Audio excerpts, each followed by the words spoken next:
So hi, thank you for having me remote. Like I was introduced, I began my journey in travel about 16 years ago, but I started as a luxury advisor with a virtuoso agency called Frontiers Elegant Journeys in Pittsburgh, Pennsylvania. I then moved over to the world of experiential adventure travel. I acted as South America program director for a tour operator called Wildland Adventures. That was the first time I met many of you. And then I did a brief stint, exploring as a mountain guide in the Pacific Northwest for about a year. I didn't accomplish anything. I didn't find any mummies. But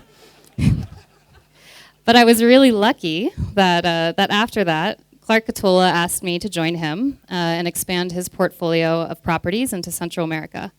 So we worked together for almost 5 years. I gained invaluable insight into the supplier side of the business. I parted ways with Clark at the end of 2021. It was very amicable. This would be awkward. And in 2022, in March, I launched my own travel design firm called Outlier Journeys. So in returning to the role of travel designer and also stepping into this new role as a business owner, two things greatly influenced how I wanted to show up in the world, however small it might be. The first was a permaculture design certificate that I pursued in 2020. That was my pandemic project. And it really focused on learning how to apply systems thinking to various challenges. The second was the behind-the-scenes look at the care and intentionality that you lodge owners pour into every detail of the experience you create with clients, for clients. It's an experience that is 100% unique, and it has a positive impact on your guests, on your local communities, and on the environment. So many good examples here. The one that comes to mind for me is working with Lapa Rios and the way they integrate the indigenous work of the Quebecer community into a lot of the design that you see in Costa Rica. You tie everything that you do into purpose while also being profitable. So I was really inspired to mimic these values in my own business in some small way. But as a team of two, we're really small. We're kind of providing this service. We're in this weird in-between. We're not really doing anything tangible. What did we have control over? So I thought about this for a while. This was late 2021, hadn't taken the leap yet. And I figured there were really three things that I had control over as a business owner on the travel advisor side. It was how we manage our supply chain and operations, how we create and nurture, I think, responsible supplier relationships, and how we engage with our clients. So when it came to the supply chain, I designed this new logo. I was super excited. I wanted to get my brand out there. But I was really hung up on, I didn't want to create unnecessary waste.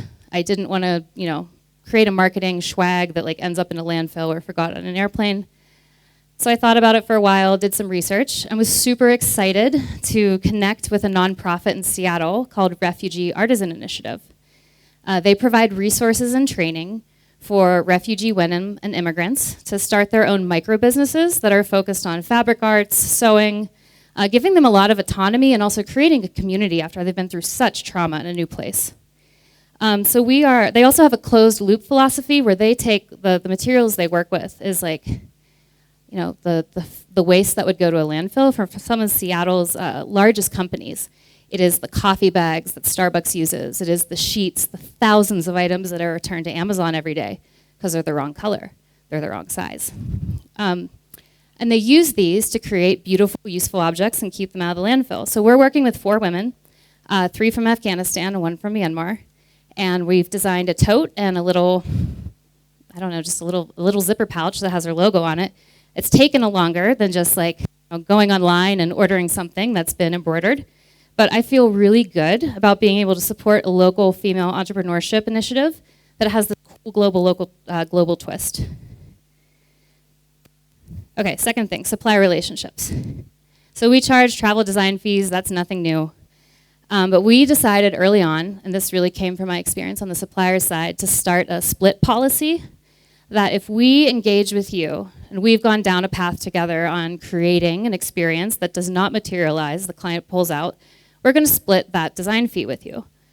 It's not a huge monetary amount, but it's more about imparting that respect and I want clients to value my time, and I'm going to always value your time too. And then rather than investing in a consortium membership, we've made the decision to very proactively seek out partnerships with suppliers who align philosophically and who operate outside of mass market luxury. So being a part of the remote community is a huge way we do that. I was telling someone yesterday that I wish there was like the version of remote in every part of the world. It's kind of like what I would want to attend. And I also found a lot of value in being part of this community they mentioned called Women's Travel Leaders. There's several of you here, and it's been fun to connect with you in person. This started before the pandemic, but it really became this networking and support organization for women all out the travel industry. There's guides, there's suppliers, there's hoteliers, there's media. And we gather about once a month, and it's just this great way to like share and elevate each other. Everyone is super generous with their knowledge. So if you're interested, let us know. And then the third way that I thought we could, try to spread this message and engage is how we like show up and communicate with clients. And this is really the toughest one, because no one wants to be told what they like should do when they're going on vacation. And you're also being, trusted to provide like a really high customer service experience. But we have a few little things that we do that I think help. The first is a traveler code of conduct.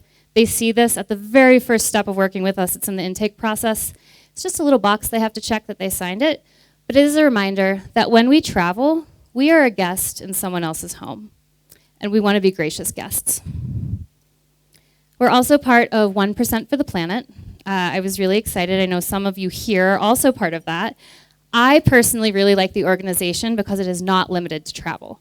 It welcomes businesses from all different industries, individuals, nonprofits, and we simply pledge to give 1% of our annual revenue, annual gross revenue, to nonprofits and organizations that are working to address climate change or working for different environmental causes around the world. The vetting is kind of done for you, which is super helpful, and I let every client know when they come back the exact amount of their trip that is going towards one of these organizations at the end of the year. That also helps us track and know and have like good data that we can look back and see how we're improving year over year. And then this third thing we do is like more philosophical, so excuse me if I get a little long-winded. It's with language and storytelling. And oh, this is on the back. I need that. So the words are up here, responsibility and sustainability, like they're actually fluff. The general public doesn't care. But I believe that the better way that we can influence people is through genuinely sharing our own actions and just discussing various topics that we choose to explore with curiosity through whatever marketing channels feels good. If you like long-form blogs, newsletters, you're really good at reels, do it. My experience has taught me, hello? Yeah. Maybe you're interested in how travel supports gender equality or how it drives social impact, or maybe you really care about habitat conservation or rewilding.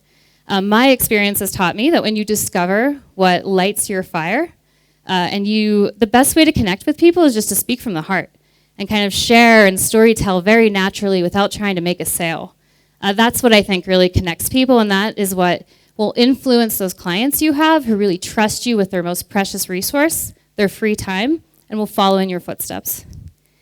So my biggest takeaway from the pandemic is that even when things feel like so big and overwhelming and you have absolutely no control, there is a lot of power in small and individual actions. How we conduct ourselves daily, how we prioritize what really matters, how we show up, even as one person, two people, is important. So I really hope that whether you are an advisor of one or part of a team of 100, that maybe you found a little bit of value of these things I just talked about. And I'd love to hear what you want to share. So please come find me. Let's keep the conversation going. And thank you to Remote for giving me this opportunity.